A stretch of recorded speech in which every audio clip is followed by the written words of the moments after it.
All right, and we are live. Welcome to my channel, Meta Messiah. This is a short live. I tried to make an announcement in the Telegram. I tried to make an announcement on X, and it messes everything up. You got to stay connected.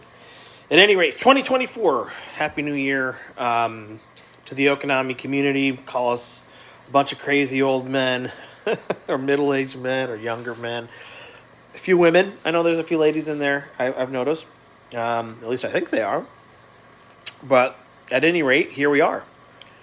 And a lot of things are on the precipice of happening. We're on the eve of the, maybe this week, we have a spot ETF approval for Bitcoin.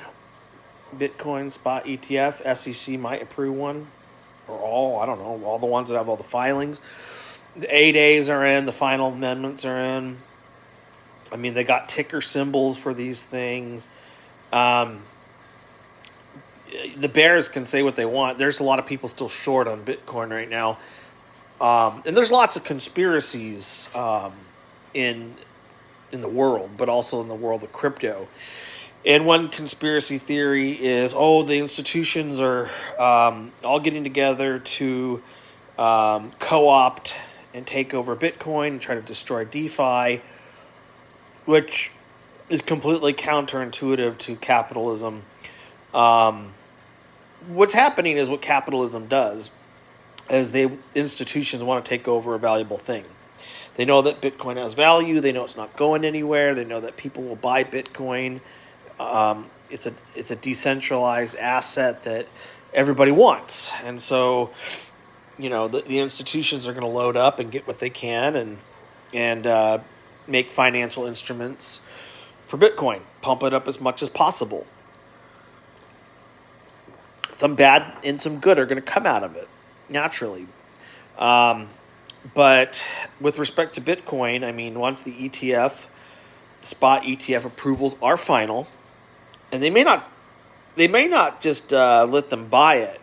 The SEC could have a timetable and say, what I'm expecting is we're going to see actually just some clarity from the SEC. They're going to say, this is the approval process. This is what it's going to look like. This is a rollout plan. I don't suspect that any of the ETF institutions are going to be gobbling up Bitcoin this week. Don't expect that to happen. One of the biggest reasons is the SEC doesn't want to just pump and dump the market. And the reason for that is it could have serious effects on the United States economy and other economies during an election year. Even Bitcoin, yes. If you created a crash, on that, of a substantial magnitude, maybe it spooks the stock market and people in tech start selling. So I suspect the SEC is going to say this is the rollout for approving the ETFs. And you're going to see some dates in there and some update information and say all the forms are in, the SEC is doing its final review. There'll be information coming out in the coming days, weeks, and months. Okay? Slow, gradual process. The government's bureaucratic. It's always been this way. This is also a precursor to another video I'm going to post after this. This is a live video. The next video I do is going to talk about XRP.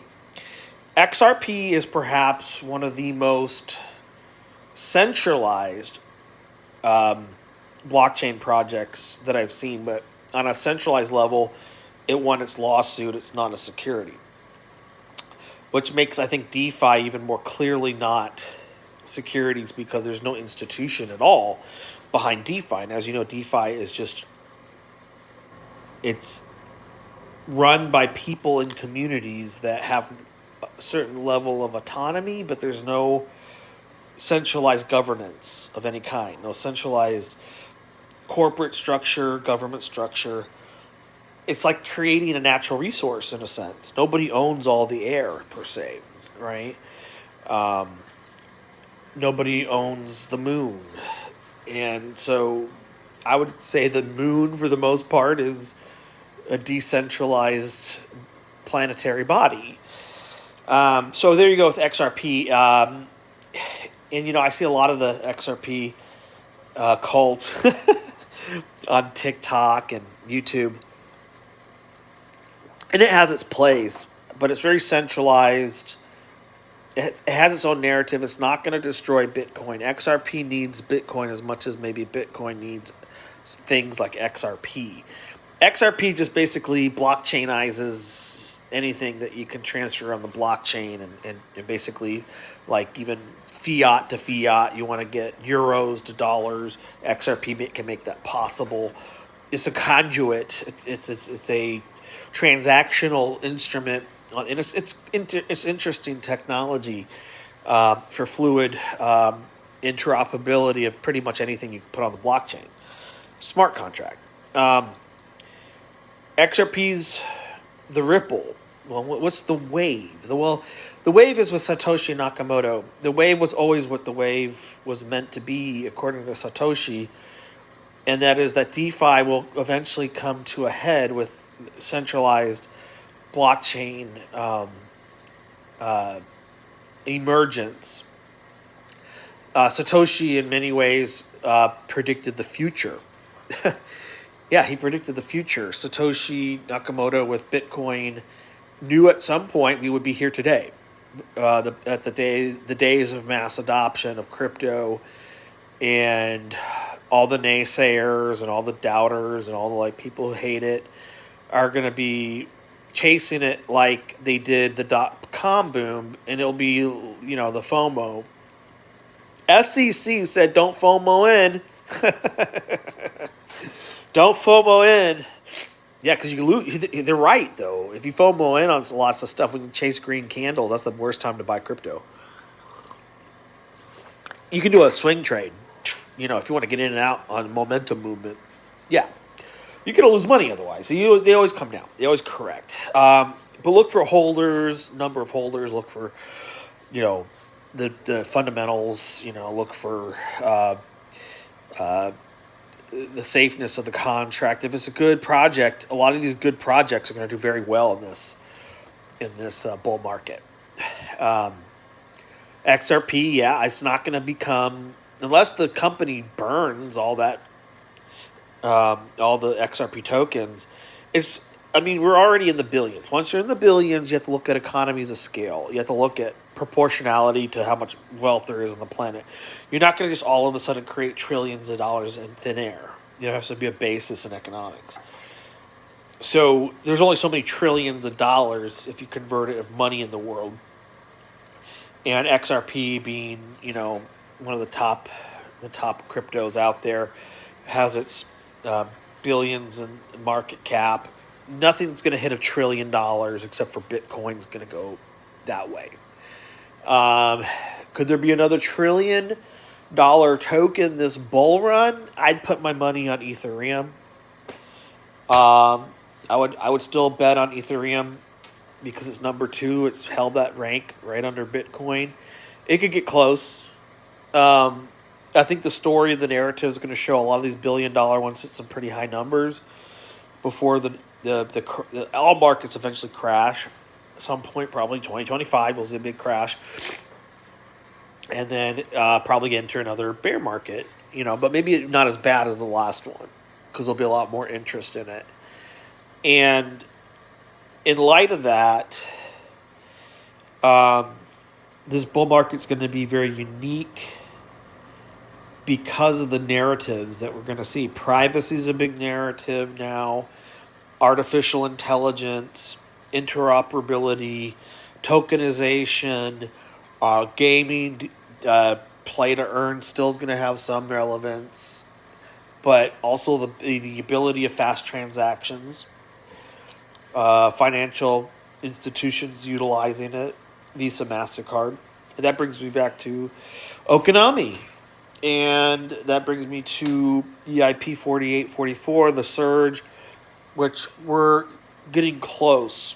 The more and more I'm reading with the ETH Foundation, all the postings of Vitalik Buterin, they're posting quite a bit. They're very active right now on Twitter, not Twitter, X.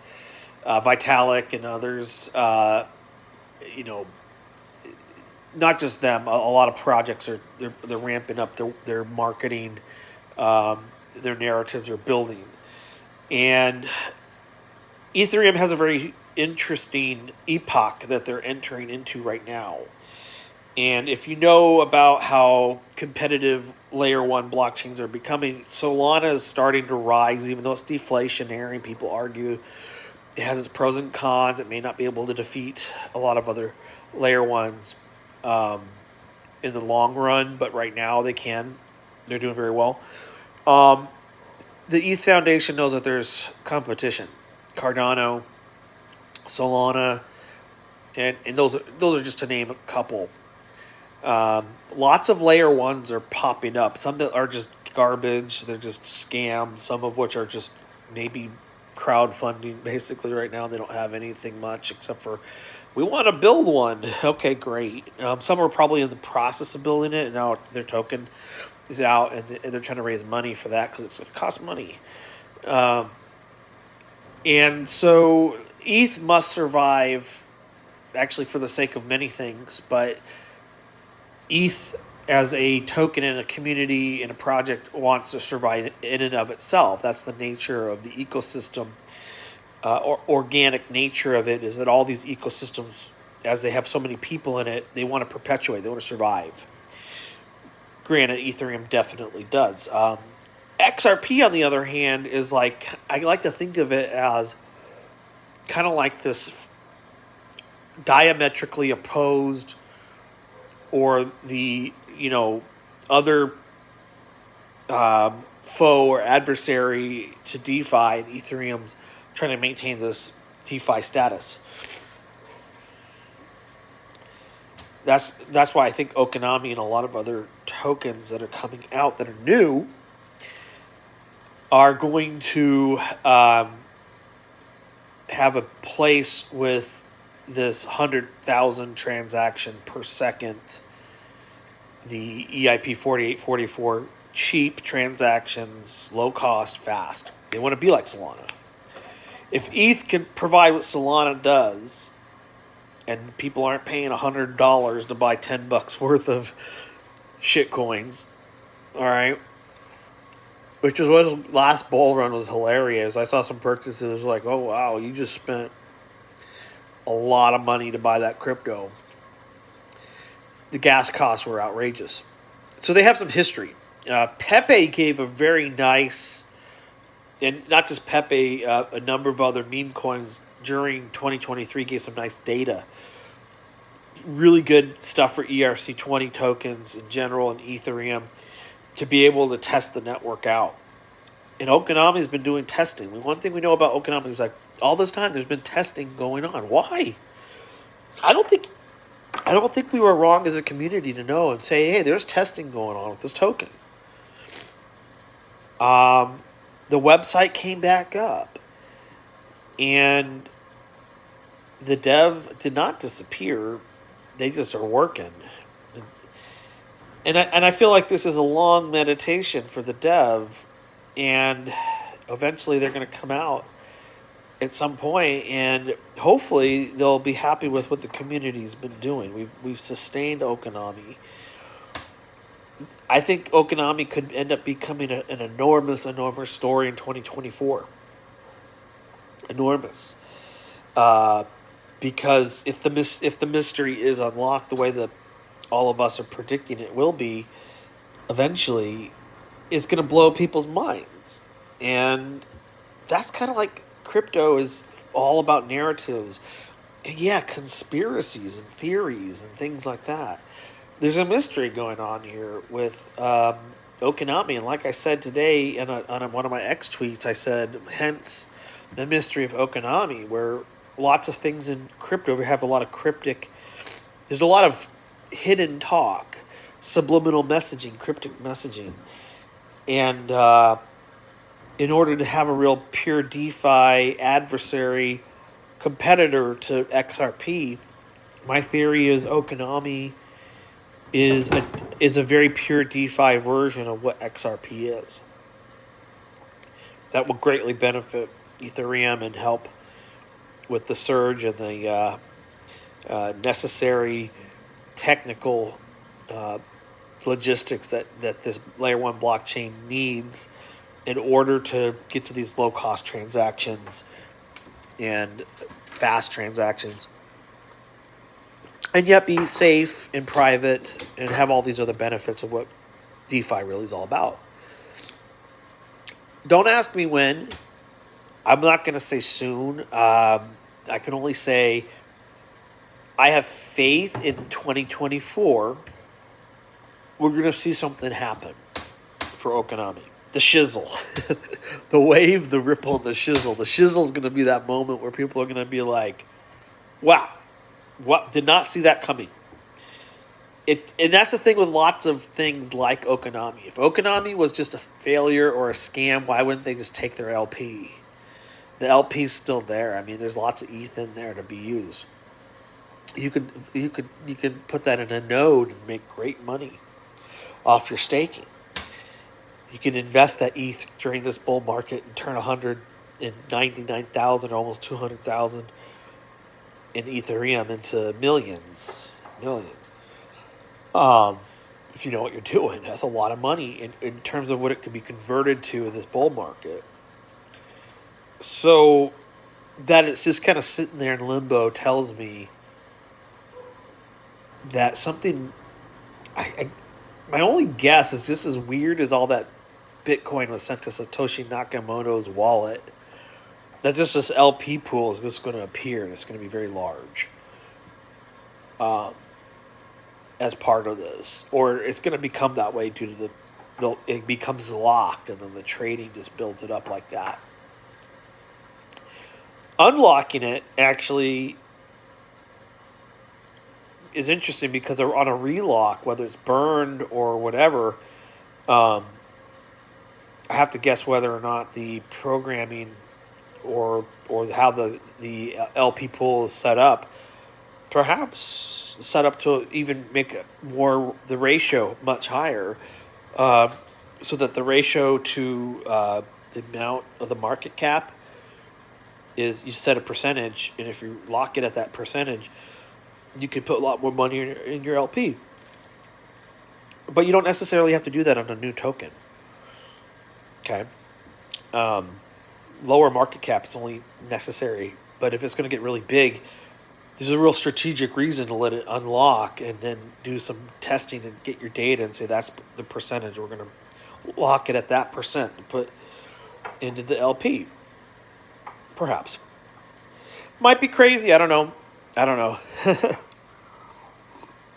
lot's going to happen here at crypto, guys, in Okinami. I just don't give up hope, guys. Yeah, crypto goes up and down. I know it's down. I know it's down. And I know it's down. Lots of stuff is down right now. Every time Bitcoin drops, it's like, people start selling their altcoins. It's like, no, there's going to be a crash. It's just trading going on, Asian trading. It's just going worldwide, guys. It's going to be a huge year. So just enjoy it. Sit back and just relax. As they often say, touch the grass. Enjoy time with your family. Okinami is going to have its time when it's meant to have it. Just be very zen about it. I know it gets very impatient, but patience is a strategy, okay? It's a really big strategy in crypto. It really is. It's hard to be that way. Anyways, y'all take care. Thanks for watching. Like, subscribe, share, tell everybody about it. Just a quick live tonight. And we'll see what happens in 2024. I'm excited. You guys should be too. Later.